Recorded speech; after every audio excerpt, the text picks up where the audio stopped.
Meus amigos, que a paz de Jesus permaneça em nossos corações. Nós vamos numa série de 4 programas falar do grande benfeitor Allan Kardec.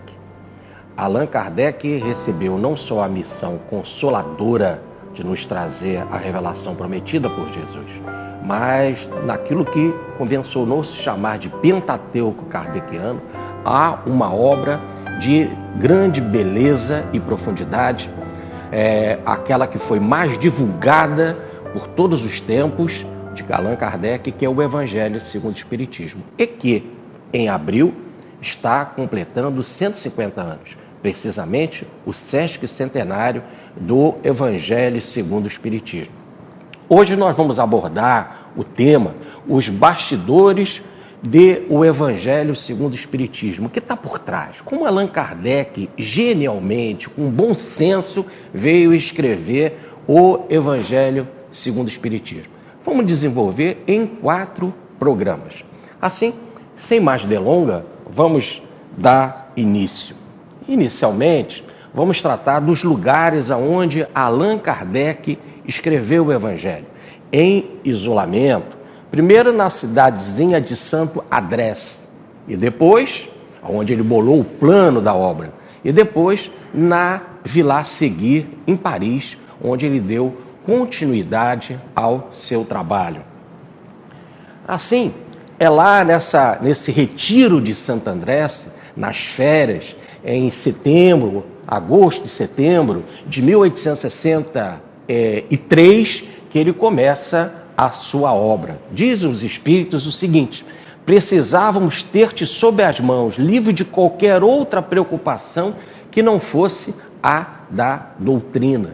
Então, ele ali mais isolado, a cerca de 200 quilômetros de Paris, à beira-mar, no Canal da Mancha, ele começa a ter os primeiros insights ou luzes para escrever essa obra magnífica.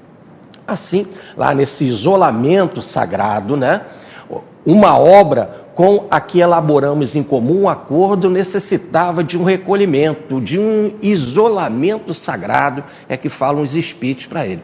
Isso é importante. Por quê? Porque ele estava, então, com a mente toda focada no livro que ia escrever. Estava, podemos dizer assim, na mão da espiritualidade. E lá era um local assim muito prazeroso. Era e é ainda, Lá nós temos uma igreja de São Denis, aliás, é o nome do Kardec, O Denisard vem de Denis ou Diniz ou Dionísio, que quer dizer espírito. O São Denis é aquele famoso quadro de São Denis no livro Os Mensageiros de André Luiz, que fala sobre a decapitação desse santo, que é o padroeiro da França e também o padroeiro de Paris. Diz a história de São Denis que, ao ele ser decapitado, ele apanha a cabeça e vai até a sua igreja. Lá nessa localidade de Santo Andrés, nós temos a igreja de São Denis e uma tradição de uma cabeça de ouro de São Denis, que Allan Kardec, inclusive, pesquisou. Ele pesquisou bem essa cidade. Ali, olha a pesquisa de Kardec. Ele diz: no mar da Mancha, do Canal da Mancha, sobre a costa do Havre, as águas dia a dia ganham terreno e minam as penédias de Santo Andrés, que pouco a pouco desmoronavam. Então, a antiga cidadezinha foi toda invadida pelo mar. Continua Kardec: os 2 quilômetros de costa entre Santo Andrés e o Cabo do Eve, existe um banco que outrora se achava à vista e ligado por uma terra firme, e que agora foi todo invadido pelo mar. Ele continua a sua pesquisa: antigos documentos atestam que neste lugar, por sobre o qual hoje se navega, existia a aldeia de Saint-Denis, chefe do coche, ou melhor, Saint-Denis, chefe, ou melhor, aquele da cabeça. É um jogo de palavras para dizer aquele que foi martirizado, foi degolado.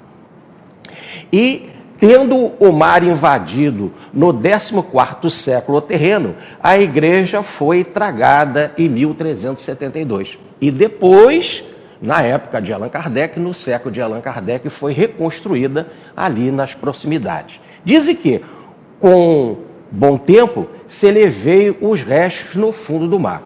Como Kardec não foi num período de bom tempo, ele não pôde ver o resto da cidadezinha antiga ali.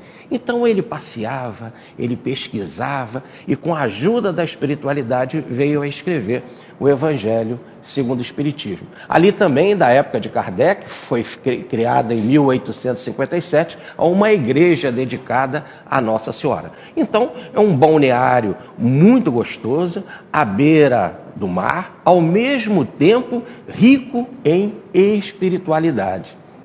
Nós temos também que o nosso Claude Monet, o grande pintor, se inspirou muito em Santo André. Lá ele vai fazer suas belas pinturas. Repare que com as pinturas de Claude Monet, nós podemos imaginar o local bem retirado e agradável em que Allan Kardec se encontrava. Depois ele sai de Santo André e vai para Vilar Segui, né? Desde o meu retorno de Santo André, me havia retirado para seguir, inclusive, em boa parte do tempo, sem a presença de Madame Boudet. Assim ele ficava mais isolado, num local agradável, de frente para a janela. Ele vai dar continuidade à elaboração do Evangelho segundo o Espiritismo. Uma senhorita, a senhora V, natural de Lyon, que estava em visita em Paris, foi lá na rua Saint-Anne, onde era a Sociedade de Paris, e lá ela não encontrou Allan Kardec, mas ela encontrou a Madame. E de lá, através de um fenômeno de dupla vista, ela foi até Vilar Segui, aonde Kardec estava escrevendo o Evangelho. E ela, então, comenta, achava-se num aposento muito iluminado, no pavimento térreo.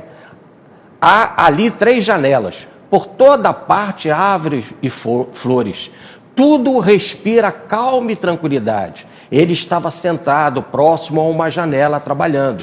Vejo um espírito que segura um livro de grandes proporções. O espírito abre o livro e mostra-me o que se acha escrito e leio o Evangelho. Olha, Kardec não tinha contado para ninguém que estava escrevendo sobre o Evangelho. Então a visão espiritual mostra não só ele num local bem tranquilo, de frente para a janela, cercado de flores, mas a espiritualidade acompanhando Kardec e dizendo sobre o que ele estava escrevendo, que era sobre o Evangelho.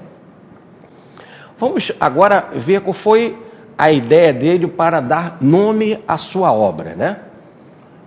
Inicialmente, nós temos a primeira edição, que é de abril de 1864, e a segunda edição, que saiu em 1865, com o título Imitação do Evangelho segundo o Espiritismo. E o próprio codificador fala, mantivera o seu título de tal modo em segredo que o editor, o senhor Didier, só conheceu por ocasião da primeira impressão. Então, se o próprio editor, o senhor Alfredo Didier, não sabia nem o nome da obra. Repare como a senhorita V de Lyon, visitando a Sociedade Espírita de Paris, na rua Saint-Anne, ela passa a ter realmente uma visão ou uma dupla vista maravilhosa, porque ela já acena com a ideia do tema, o Evangelho. Depois, a obra toma corpo, ela é bem alterada e surge a terceira edição em 1866, com o título, né, agora sim, O Evangelho segundo o Espiritismo. E o Kardec comenta, mais tarde, em razão das reiteradas observações do mesmo senhor Didier e de algumas outras pessoas, mudei o título da obra. E porque, no fundo, não era uma imitação, era o próprio Evangelho de Jesus, interpretado em espírito e verdade, à luz do Espiritismo, à luz da terceira revelação. Esta edição foi objeto de um remanejamento completo da obra, além de algumas adições. As principais alterações consistem numa classificação mais metódica, mais clara e mais fácil. Assim, a obra então toma corpo e hoje, como já havíamos dito, é a obra mais conhecida da codificação, a mais distribuída. Não vamos falar que é a mais importante, porque o Pentateuco tem que ser visto num conjunto. E todas as obras estão no lugar certo para uma determinada explicação. Evidentemente que as bases nós temos no Livro dos Espíritos e no Livro dos Médiuns, né? Mas o Evangelho nada mais é do que eminentemente o Consolador prometido por Jesus. Assim, vamos para uma terceira parte. Como é que era a inspiração? Como é que os Espíritos chegam a falar em comum acordo? Uma obra, podemos dizer assim, a quatro mãos, né? Entre Kardec e um Espírito protetor. Mais ainda, pode ser traduzido esse comum acordo como junto elaboramos. É uma verdadeira parceria entre Kardec e a espiritualidade. Assim, Kardec recebe uma comunicação em que diz que essa obra junto elaboramos. Vamos lá. Muitas vozes são ouvidas em torno de ti. Então eram muitos espíritos que estavam trabalhando com Allan Kardec e cada um cuidava de uma parte daquilo que era mais fácil ao seu preparo, à sua personalidade. Teu cérebro recebe nossas inspirações com uma facilidade que nem tu mesmo suspeitas. Quer dizer, aonde que é Kardec e aonde que é a espiritualidade, fica difícil de nós resgatarmos. Nossa ação, sobretudo a do Espírito de verdade, é constante ao teu redor, e de tal forma que não podes negar a presença, inclusive, do Espírito de verdade. Elaboramos em comum acordo.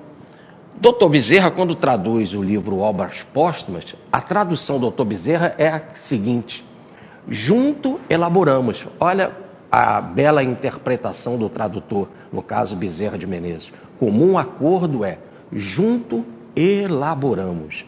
Trabalho de verdadeira parceria. Kardec então confirma: os espíritos tomavam parte ativa em meus trabalhos. A palavra ativa mostra que não era só uma inspiração, era mais. Chegava a ponto de textos chegarem na mão dele, livros, observações que deixavam ele a cavaleiro, de forma extremamente tranquila, para realmente dizer assim, que eles, os espíritos, intervinham mesmo na elaboração da obra. E ele tinha a proteção do guia de todos nós, que é Jesus. Aliás, como diz o médium Alice Dambel numa comunicação para ele.